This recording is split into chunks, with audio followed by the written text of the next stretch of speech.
Ladies and gentleman, जय हिंद। जिस घड़ी का आपको इंतजार था 26 जून को, वो घड़ी आ चुकी है। आज 1 जुलाई का दिन है। तकरीबन 4-5 दिन गुजर चुके हैं। नोटिफिकेशन जब रात में आई थी 26 जून को, तब मैंने नोटिफिकेशन पढ़ी और जैसे ही पहला पेज मैंने स्क्रॉल किया तो मुझे बहुत ही बुरा लगा। और आपको भी पता चल गया होगा वो क्यों, क्योंकि नोटिफिकेशन में वैकेंसीज जो है वो गिवन नहीं थी। और थोड़ा सा बीते 4-5 दिनों से मैं बहुत ज़्यादा बिजी हो गया था कुछ पर्सनल कमिटमेंट्स की वजह से, तो वीडियोस भी नहीं बना पाया। तो मेरे पास बहुत ज़्यादा कमेंट्स भी आ रहे थे और बड़ा ही ओवरवेलमिंग सा लगा मुझे। बहुत अच्छा लगा कि कैंडिडेट्स इतना ज़्यादा मतलब ईगरली वेट कर रहे थे कि नहीं आपकी वीडियोस नहीं आ रही, आर यू ऑल राइट। तो काफ़ी अच्छा लगा मुझे। और ठीक है, अब आते हैं, अब मैं रेगुलर हूँ यहाँ पर बिकॉज जो चीज़ थी उसमें फ्री होना भी ज़रूरी था। रीज़न वॉज दैट कि अगर मैं वहाँ फ्री ना होता तो आगे चल के मेरा और टाइम वेस्ट होता। तो एक बार उस चीज़ को मैंने फुर्सत कर दिया ना, टोटली फ्री ना हो। ठीक है, ठीक है, ठीक है। बिकॉज एग्जाम से कॉम्प्रोमाइज़ नहीं होना चाहिए, बिकॉज आपका टाइम बहुत क्रूशियल है। सब कुछ चलता रहेगा।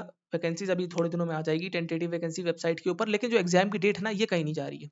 समझ रहे हो बात को? एग्जाम की डेट बहुत ही सीरियस रहना है, बिकॉज 20 सितंबर को एग्जाम है तो है।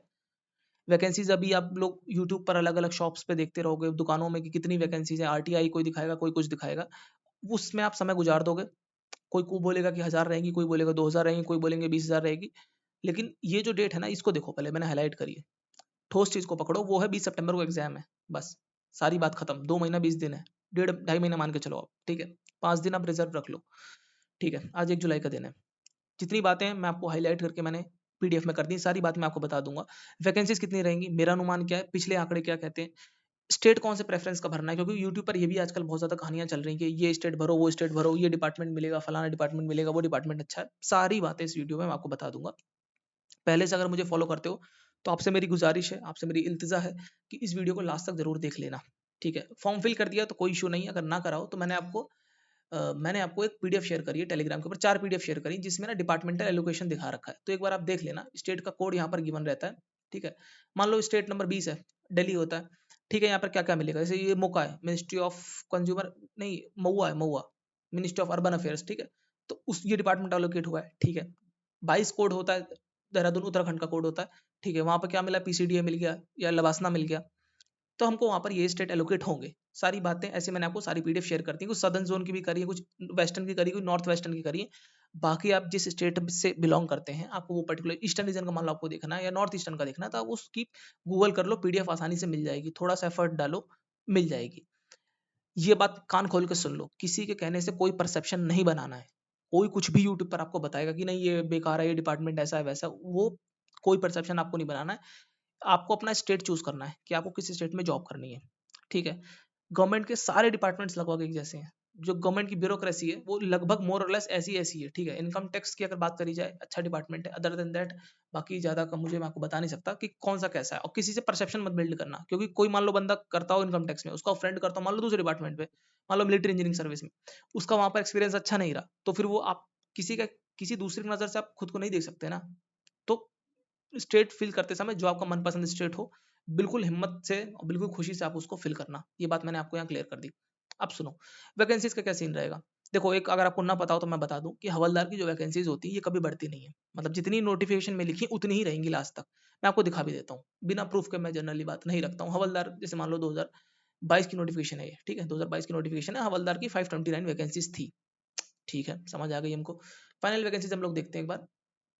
ये है फाइनल वैकेंसीज 2022 की। ठीक है, ये फाइनल वैकेंसीज है, 13 दिसंबर 2023 में आई थी। फाइनल रिजल्ट आने से पहले आती है ना फाइनल वैकेंसीज, तो वो वाली है। अब इसमें देखो, जस्ट अ सेकंड, ये हवलदार की वैकेंसीज देखो, वो 529 है ना।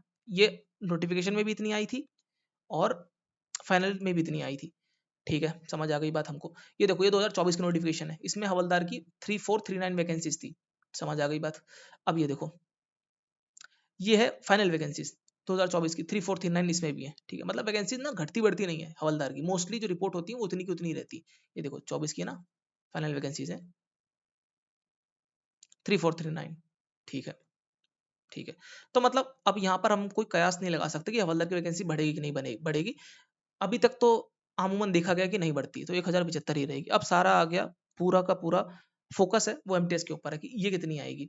अगर आपसे यूट्यूब पे कोई ऐसा बोले कि हवलदार की देखो वैकेंसीज कम है, क्योंकि लास्ट ईयर तो 3439 थी, इस साल तो कम है, तो हो सकता है कि इस बार एमटीएस की भी कम रहे। तो आप उनको एक बार बोलना कि भाई साहब एक बार आप 2022 की नोटिफिकेशन देख लो, उसमें भी हवलदार की 529 वैकेंसीज थी, लेकिन एमटीएस की वैकेंसी 10,000 थी। तो ये कोई ऐसा कोई रूल नहीं है कि हवलदार की कम है तो एमटीएस की कम आएंगे, ऐसा कुछ नहीं है। ठीक है, समझ आ गई बात हमको। कितनी वैकेंसीज रह सकती है देखो, अगर आपको और मैं एक बार बात बता देता हूँ।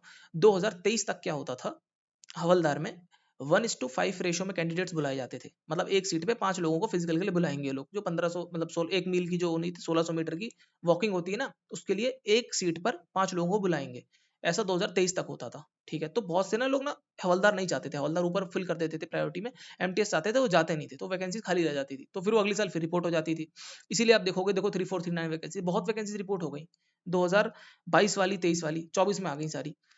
अब 24 से क्या हुआ, उन्होंने 1:7 में लोग बुलाने लगे, मतलब एक सीट पे 7 बंदे। इस साल भी ये लोग ऐसा ही कर रहे हैं, एक सीट पे ना 7 लोगों को बुलाएंगे।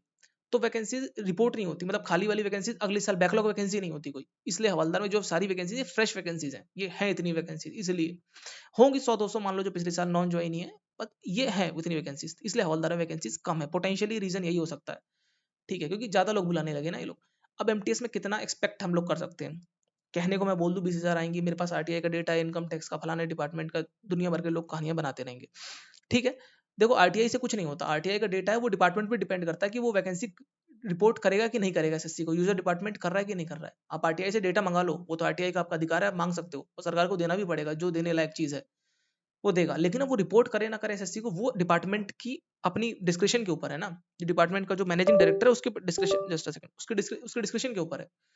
ठीक है, एक एक अगर हम्बल नंबर मैं आपको दूं तो 5,000 वैकेंसी लेके चलना, या 4,000 भी मान लेना, बिकॉज लास्ट ईयर जो है 4,000 के अराउंड ही वैकेंसीज थी, लास्ट में थोड़ी बढ़ गई थी, 5,000 के अराउंड थी।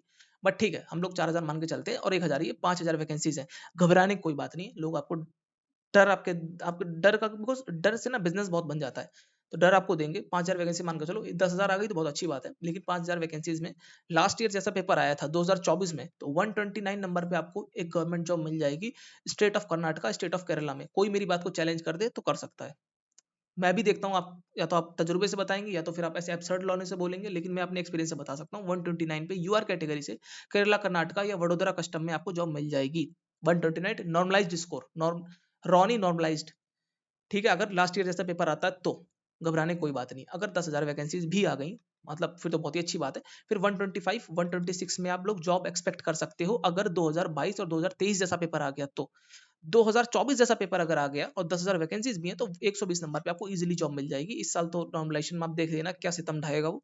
मतलब सितम ढाने का मतलब ये कि अभी तक क्या होता था ना कि 150 नंबर का पेपर है, 154 कट ऑफ चली गई एक बार दिल्ली की 2022 में, शायद दिल्ली या यूपी कहीं की गई थी शायद। जितने का पेपर नहीं, उससे ज्यादा कट ऑफ चली गई। तो ये तो नॉर्मलाइजेशन का कमाल था, लेकिन अब ऐसा नहीं होगा। नॉर्मलाइजेशन अब जिस जो जो टफ है, मतलब जो इजी स्कोर में उसको नीचे करेगा, और जो टफ वाले का उसको ऊपर करेगा। रेलवे ऐसा होता है, टिपिकल जो रेलवे में होता है। ठीक है, समझ आ गई बात हमको। तो ज्यादा यहाँ पर एब्सर्ड आपको कट ऑफ देखने को नहीं मिलेगी। और आप ये मत सोचना कि इस बार की जो नॉर्मलाइजेशन है, वो लोग जो फॉर्मूला इन्होंने बताया ना 1 जून को, वो वही यूज करेंगे वो लोग, तो इससे कोई डिसएडवांटेज नहीं रहेगी आपको। ये मत सोचना कि कुछ बुरा हो जाएगा, कुछ बहुत लोग नंबर हाई कट ऑफ जाएगी, पेपर टफ तबाही मच जाएगी, ऐसा कुछ नहीं होगा। आप अच्छी एडवांटेज में रहो, डिसएडवांटेज में नहीं रहोगे। ठीक है, यूट्यूब की लोगों की बातों मत आना, ये लोग पढ़ने पढ़ाने देंगे नहीं आपको, डिस्टर्ब ही करते रहेंगे। इस एग्जाम की डेट को अपने जहन में बिठा लो, नोटिफिकेशन का इंतजार था, नोटिफिकेशन आ गई। कुछ दिनों में टेंटेटिव वैकेंसीज भी ये लोग दिखा देंगे, वेबसाइट पे आ जाएगी, आप लोग जाके देख सकते हो। वहाँ पे कैंडिडेट्स कॉर्नर पे जाना, टेंटेटिव वैकेंसी पे क्लिक करना, दिख जाएगा। ठीक है, 2-4-5 दिन में अब हो जाएगी update, don't worry for that. ठीक है, स्टेनो में भी यही हुआ था, फिर टेंटेटिव वैकेंसीज आ गई थी। एज लिमिट का कुछ लोग कह रहे थे कि देखो देखो सीएचएसएल में जो है वो 2026 से एज लिमिट ली गई ना, तो हो सकता है कि एमटीएस में वैसा ले लें, ऐसा उम्मीद लगाई। अरे उम्मीद क्यों लगा रहे हो भाई, कॉमन सेंस लगाओ यार। यहाँ पे सिंगल फेज एग्जाम है, अभी हो रहा है रिपोर्टिंग, ऑब्वियस सी बात है दिसंबर तक फाइनल हो जाएगा एग्जाम। बहुत हाई चांसेस है होने के, अदरवाइज जनवरी में तो फॉर श्योर हो जाएगा। अगर मान लो जिस हिसाब से वैकेंसीज आई हैं, अब इसमें कितने लोग करेंगे, जस्ट अ सेकंड। 1,000 वैकेंसीज है ना, तो 7,000 लोगों को बुलाना है, 7,000 लोगों का फिजिकल होना। पिछली साल की तरह थोड़ी, पिछली साल तो देखो 3,000 बच्चे थे तकरीबन, सत्र के कितने हो गए, 21,000 लोगों को बुलाना था। अब थोड़ा सीन अलग है, 21-22,000 लोगों को। अब लेकिन 7,000 को बुलाना है, छोटा नंबर आराम से हो जाएगा। ठीक है, एज लिमिट 1/8/2025 से काउंट होगी, 1 अगस्त से। अगर इन 18 से 25 वाले एमटीएस इसमें, 18 से 27 वाले एमटीएस और हवलदार इन डेट में अगर फॉल करते हैं, तो आप लोग फॉर्म फिल कर सकते हैं। एज रिलैक्सेशन ये मिली हुई है। और आते हैं हम लोग मुद्दे की बात के ऊपर, जस्ट अ सेकंड। जो जो इंपॉर्टेंट चीज, क्योंकि कुछ कुछ भी नहीं बदला है। ठीक है, लास्ट ईयर से ना पैटर्न बदला है। ठीक है, सेशन 1 होगा, सेशन 2 होगा, सेशन 1 क्वालिफाइंग होगा। ठीक है, नेगेटिव मार्किंग नहीं होगी इसमें। ठीक है, सेशन 2 से मेरिट बनेगी, वही 25-25 क्वेश्चन आएंगे, 150 नंबर का पेपर होगा, कुछ भी नहीं बदला है, ठीक है। वही बात है यहाँ पर लिखी हुई जो मैंने आपको 2 सेकंड पहले बोली। नॉमिनेशन फॉर्मूला जो 2 जून को उन्होंने दिया था वही यूज होगा, रेलवे वाला एक तरीके से अच्छा होगा, ये मुझे बेहतर लग रहा है। पहले वाला तो बहुत एब्सर्ड था, ये वाला बहुत बेहतर है। फिजिकल एफिशिएंसी टेस्ट होगा हवलदार में, कुछ भी नहीं बदला। 1 मील 1600 मीटर चलना है 15 मिनट में, फीमेल को 1 किलोमीटर चलना है 20 मिनट में, अच्छी बात है। फिजिकल स्टैंडर्ड टेस्ट, वो हाइट वाइट का कोई क्राइटेरिया नहीं बदला, देख लो वीडियो पॉज करके, कोई बड़ी बात नहीं है इसमें, ठीक है। एक गवर्नमेंट ने ऐसा कहा है, कमीशन ने ऐसा कहा है कि हम लोग जो सीटें खाली रह जाती थी डीवी के बाद, तो एक सिंगल राउंड का एक पोस्ट अलॉटमेंट को स्लाइडिंग टाइप की करेंगे, मतलब जो बंदे रिपोर्ट नहीं करेंगे डीवी में, तो जो स्टैंड बाय में लोग होंगे, जिन लोगों को कट ऑफ जिनके मार्क्स कम है, उन लोगों को एक्सटेंडेड कट ऑफ के माध्यम से सारी सीटें फिल कर देंगे। लेकिन गवर्नमेंट ऑफ इंडिया का अप्रूवल मिल जाएगा तब, तो अभी कोई बातें स्पष्ट नहीं है, ऐसा इन्होंने ऐसा कयास लगा रहे हैं ये लोग, अच्छी बात है। अगर हो जाए तो और भी बेहतर बात है, सबको जॉब मिल जाएगी, लगभग सारी पोजीशंस फिल हो जाएंगी। एक छोटी बात ये देख लो कि देखो इसमें हवलदार में नार्कोटिक्स है, कस्टम्स है और अपना ये डीजीपीएम भी है। डीजीपीएम में ऑल इंडिया पोस्टिंग होती है, central board of indirect taxes and custom में, ठीक है।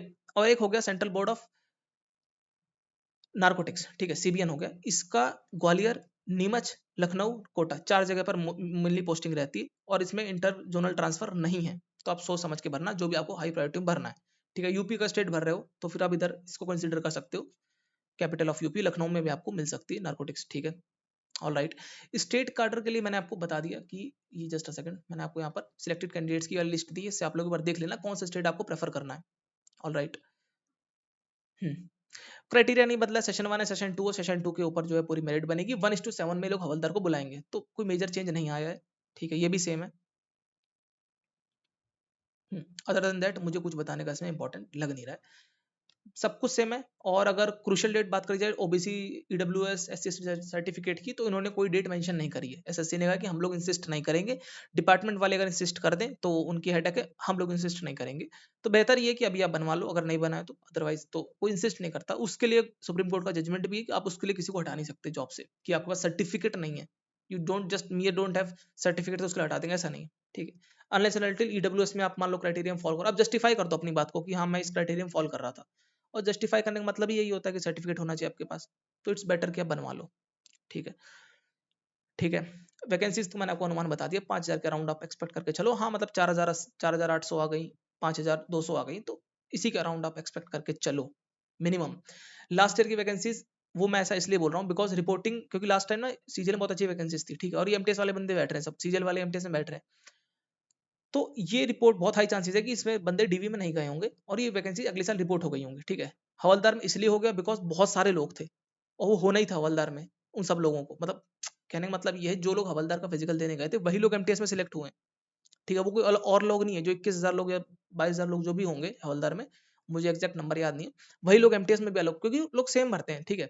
एक बात मैं आपको और बता दूं कि सारे स्टेट फिल करना, ठीक है, सारे स्टेट फिल करना, बिकॉज अभी का जो मोमेंट पे ना जॉब ज्यादा जरूरी है, ठीक है। तो सारे स्टेट फिल, ऑल स्टेट, कोई स्टेट छोड़ना मत। कोई बोल देगा कि नहीं ये अंडमान निकोबार फलाना ठिकाना, वो सब बातों में मत पड़ो, बिकॉज ये गवर्नमेंट ऑफ इंडिया के सारे ऑफिसेज हैं, आप गवर्नमेंट सर्वेंट हो, ठीक है। तो किसी भी स्टेट का, किसी भी स्टेट किसी भी डिपार्टमेंट के साथ कोई बायसनेस, कोई प्रिजुडाइस या फिर कोई भी अपने दिमाग में ऐसे मतलब वो मत रखना कि नहीं ये ऐसा है वैसा है, कुछ भी नहीं रखना है, सब कोरे कागज की तरह समझना है। वैकेंसीज का भी आंकड़ा मैं क्या ही बोलूँ, बस आपको 5,000 बता सकता हूँ। टेंटेटिव वैकेंसी रिपोर्ट हो जाएंगी तो उसमें हम लोग बात करेंगे। इसके बाद मैं आपको एक वीडियो बना के स्पेशली, बिकॉज ये मेरे लिए बहुत इंपॉर्टेंट चीज़ है, शेड्यूल ऑफ कंप्यूटर एग्जामिनेशन, ये मेरे लिए सबसे ज्यादा खटक रहा है, बिकॉज ये टाइम, ये डेट फिक्स है। वैकेंसीज घटती बढ़ती रहेंगी, आते जाते रहेंगे, वो सब कुछ अलग बातें हैं, but this is the important thing. इसके लिए मैं एक सेपरेट वीडियो बना के आपको बता भी दूंगा कि इसको आपको द मोटिवेशन या फिर एज अ डर की तरह आपको उसको लेके चलना पड़ेगा। एनीवेज, तो ये थी पूरी वीडियो, और ज्यादा कुछ इसमें बताने जैसा है भी नहीं, आप इस लिस्ट को जरूर देख लेना जाकर, मैं आपको टेलीग्राम पे दे भी दिए। और एक छोटी चीज और बताना चाहता हूँ, अगर मान लो in case worst case scenario अगर हम लोग लेके चलें, just a second, worst case scenario अगर हम लोग लेके चलें कि बहुत कम वैकेंसीज रिपोर्ट होती हैं, ठीक है, क्योंकि 2023 में ऐसा हुआ था हवलदार में, तो आई गेस 1700-1800 वैकेंसीज थी, फाइनल तक आते आते तक शायद 1700 प्लस वैकेंसीज थी, तो बहुत ही छोटा नंबर होता है, हवलदार को मिलाकर 1700 वैकेंसीज थी। तब भी घबराना मत, बिकॉज कर्नाटका में 132 कट ऑफ थी। और मैं आपको बता दूं 2023 का जिन लोगों ने प्रीवियस ईयर पेपर देखा हो, तो क्या लेवल था, इंग्लिश तो बिल्कुल कोई था ही नहीं उसका लेवल, ठीक है। इस टोटली के कितने लोग बैठ रहे हैं, किस नॉलेज बेस के साथ बैठ रहे हैं, पेपर टफ है आसान है वो सब फालतू की बातें, कितना आ रहा है बंदों को, रिलेटिव मार्किंग होकर कट ऑफ डिसाइड होती है, ठीक है। और जितना मैंने देखा है 2023 में ऑन एन एवरेज 10 से 15 नंबर की नॉमिनेशन हुई है, ठीक है। अगर आप उस मैजिकल आंकड़े को जानते हो जो मैंने आपको पहले बताया था 17-23 का, ठीक है, ये आंकड़ा बहुत ही मैजिकल सा है। इसमें मैजिकल ये है कि 17 क्वेश्चन अगर आप नेट जीएस में सही कर लेते हो और 23 क्वेश्चन नेट आप इंग्लिश में सही कर लेते हो, जो कि 2023 में पॉसिबल था, 2024 में पॉसिबल नहीं था, ठीक है, 2024 में पॉसिबल नहीं था, 23 में पॉसिबल था, तो आपके 120 का रॉ स्कोर आता है, ठीक है। और जैसे मैंने आपको बताया 10 से 15 नंबर की एवरेज नॉर्मलाइजेशन हुई थी, तो आप इजीली इस तरह फॉल कर जाते हैं, 132 नंबर आपके बन जाते हैं आराम से। 10 नंबर तो मैंने बड़ा ही डाउन होकर बोल दिया, अदरवाइज 12 13 15 नंबर की नॉर्मलाइजेशन हुई है एवरेज, और ज्यादा से ज्यादा तो 28 28 नंबर की भी हुई है 2023 में टफ शिफ्ट्स में। ऑफिशियल डेटा है लोगों के पास, जो स्कोर कार्ड आता है उसमें आप देख लेना, ठीक है। आने वाले दिनों में आपको शो भी कर दूंगा, मैं कैंडिडेट से मंगा लूंगा तो उससे मुझे पता चल जाएगा, मैं आपको शो कर दूंगा, ताकि आपका मनोबल उससे बढ़े कि हाँ यार, टफ पेपर में कम वैकेंसीज में भी पॉसिबिलिटी है जॉब को लेने की। This is the thing. ये आंकड़ा याद रखना 17-23 का अच्छा है काफी, मतलब मुझे तो वैसा लगता है, बिकॉज पॉसिबल है। 17 क्वेश्चन अगर जीएस स्टैंडर्ड आ गई बिल्कुल प्रीवियस ईयर बेस्ड और एब्सर्ड क्वेश्चन नहीं है ज्यादा, तो 17 क्वेश्चन आप नेट करेक्ट करने की उम्मीद रख सकते हैं, बिकॉज 4-5 क्वेश्चन आप छोड़ोगे वो जो एब्सर्ड वाले क्वेश्चन है। अदर 20 क्वेश्चन जो है ये टिपिकल क्वेश्चन है, स्टैंडर्ड एरिया से आएंगे प्रीवियस ईयर पेपर से, इसमें भी मान लो 2 क्वेश्चन गलत कर दोगे, बट स्टिल आप 17 पॉइंट कुछ कुछ क्वेश्चन में पॉजिटिव में ही रहोगे। 17 के 16 भी हो जाए तो भी कोई दिक्कत नहीं, बिकॉज उधर फिर इंग्लिश में आप अच्छा कर लोगे, डोंट वरी। 23 क्वेश्चन है, 69 मार्क्स है, गुड टू गो, नंबर अच्छा नंबर है, ठीक है। ठीक है, फाइनल वैकेंसीज रिपोर्ट होंगी तो मैं एक बार, टेंटेटिव वैकेंसी रिपोर्ट होंगी तो मैं एक बार आपको फिर से इत्तला कर दूंगा। बाकी एक वीडियो में आपको बता के थोड़ा सा मुझे कंप्यूटर बेस्ड एग्जाम पे थोड़ी सी रोशनी डालने की और जरूरी है, बाकी कुछ भी नहीं बदला पिछले बीते दिनों से, जो मैं वीडियोस बना रहा हूँ एक महीने से, वही बातें वही कवायद मैं फिर से दोहराऊंगा, बिकॉज वही इकलौती चीज है जिसको आपको समझना है, बिकॉज इस totally candidate pool of candidate कितने लोग बैठ रहे हैं, कैसा पेपर पैटर्न सेट हो रहा है, वही बेसिक घिसी पिटी चीजें हैं, बस उन्हीं को दोहराना है मैं। खैर मिलते हैं आप लोग उस अगली वीडियो में, कोई डाउट हो आप लोग कमेंट बॉक्स में बता सकते हैं, तब तक के लिए गुड बाय एंड जय हिंद।